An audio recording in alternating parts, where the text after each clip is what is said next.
তবেই সাথীরা আরো এগিয়ে যাবে, প্রলয় সে হোক যত নির্দয়, প্রলয় সে হোক যত নির্দয়। So my humble request and my humble advice to my dear younger brothers and sisters, বিশ্ববিদ্যালয়ের ট্যালেন্টস দেখানোর টাইম, স্কিল অর্জন করার সময়।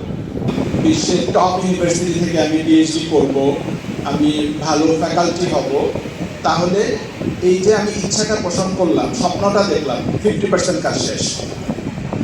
আর যে ডিপার্টমেন্টগুলোর কথা বলেছে, বাংলা, ইসলামিক স্টাডিজ বা আরও সোশ্যাল সায়েন্স বা আর্টস ফ্যাকাল্টির অন্যান্য ডিপার্টমেন্টগুলো, সবগুলো ডিপার্টমেন্ট থেকেই উচ্চশিক্ষায় পড়াশোনা করবার সুযোগ আছে। গতকালই ডাকসুর উদ্যোগে একটা সেশন ছিল, হয়তো কেউ তোমরা ছিলে, মুজাফফর আহমদ চৌধুরীর অডিটোরিয়ামে। আমরা সেখানে ডিটেইল আলাপ করেছি হায়ার স্টাডিতে যাওয়ার জন্য আমাদের কী কী করা দরকার।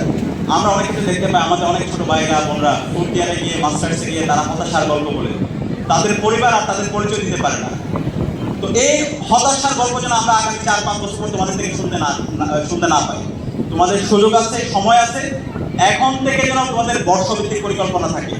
ইসলাম ফিলোসফি এই রাষ্ট্রকে ধর্ম থেকে আলাদা করে তারা শিখিয়েছে। আমরা যা চিন্তা করি, গবেষণা করি, এটাই হচ্ছে লাইফ লিড করার একমাত্র way, but this not actually the way of your life. গত 50-55 বছর ধরে বাংলাদেশের যে অবস্থা, এই অবস্থার পেছনে দায়ী যারা ক্যাপাসিটি সম্পন্ন মানুষ, তারা শুধুমাত্র তাদের নিজেদের জন্য কাজ করেছে, তারা দেশ এবং জাতির জন্য কখনো চিন্তা করেনি। না, টাকা লাগে নেই, ফ্রি দেবে, কি কি গিফট